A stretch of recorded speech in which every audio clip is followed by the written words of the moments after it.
సోమరి చీమల యొద్దకు వెళ్ళు, వాటి నడతల్ని బాగుగా కనిపెట్టి అవి ఎలాగా వాటికి కావలసినటువంటి ఆహారాన్ని సమకూర్చుకుంటాయో, అంటే ఆహారాన్ని సమకూర్చుకోవడం అంటే ముందుగా వాటికి భవిష్యత్తులో, ప్రస్తుతం వాటికి పరిస్థితి బాగానే ఉన్నా భవిష్యత్తులో వాటి అవసరానికి కావలసినటువంటి ఆహారాన్ని సమకూర్చుకోవడంలో చీమలు చాలా చురుకుగా ఉంటాయంట. చాలా జ్ఞానము కలిగి నడుచుకుంటాయంట. అవి ఒక చక్కనైన మార్గములో వెళ్తాయంట. త్రోవ తప్పవంట అవి. ఒక తిన్నని మార్గంలో వెళ్ళి వాటికి కావాల్సినటువంటి దాన్ని సమకూర్చుకోవడంలో చురుకుగా ఉంటాయి. సోమరితనాన్ని వాటిలో మనం చూడలేము.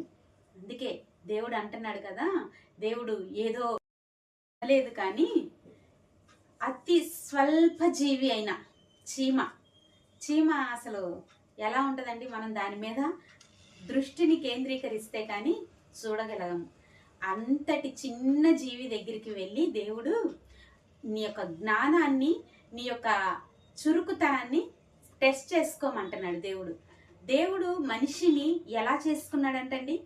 ఆయన పోలిక చొప్పున, ఆయన స్వరూపములో మనిషిని దేవుడు చాలా ఇష్టపడి, ఆయన చేసిన సృష్టి అంతటిలో దేవుడు ఇష్టపడి చేసుకున్నటువంటి సృష్టి ఏదైనా ఉంది అంటే అది మనుష్యులంగా మనమే.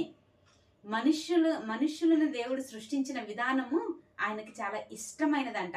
అది మంచిగా కనపడిందంట. ఇక ఇంత ఇష్టపడి ఆయన స్వరూపములో చేసుకొని ఆయన జీవాత్మని మనిషిలోకి ఇచ్చి బ్రతకండిరా అని వాళ్ళని బ్రతికిస్తూ వాళ్ళలో ఆయన సంతోషాన్ని చూసుకుంటూ మురిసిపోయేటువంటి దేవుడు చెప్తున్నాడు, నీ సోమరితనాన్ని విడిచిపెట్టడానికి, నీ సోమరితనాన్ని సరిచేసుకొని నువ్వు ఎలా ఉండాలో, నువ్వు ఎలా బ్రతకాలో నేర్చుకోవడానికి ఎల్లు ఆ చిన్న చీమల దగ్గరికి అని దేవుని వాక్యం సెలవిస్తుంది.